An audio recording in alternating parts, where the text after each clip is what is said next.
TV.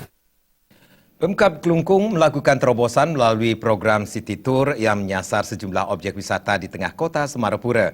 Pemkab Klungkung saat ini juga terus memperbaiki sarana prasarana bangunan fisik yang menjadi bagian dari City Tour tersebut.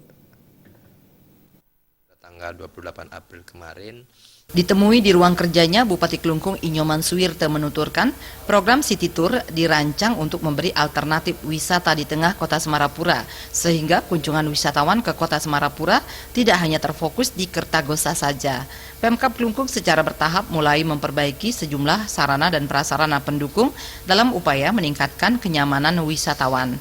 Berbagai upaya yang dilakukan diantaranya menata areal parkir agar lebih representatif, memperbaiki sejumlah kondisi fisik bangunan antara lain Monumen Puputan Klungkung, serta menjaga sinkronisasi program City Tour antara Puri, Museum Pemedal Agung yang dilengkapi dengan tempat meditasi serta revitalisasi pasar tradisional.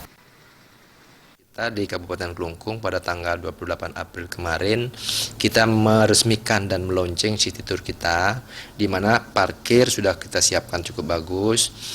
Yang berikutnya kita siapkan monumen Puputan yang sudah kita perbaiki.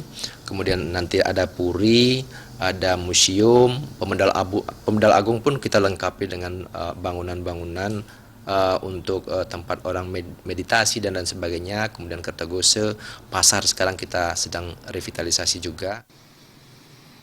Bupati Suwirte menambahkan segenap SKPD terkait diminta senantiasa mengedepankan koordinasi karena merupakan bagian terintegrasi dalam mensukseskan program ini.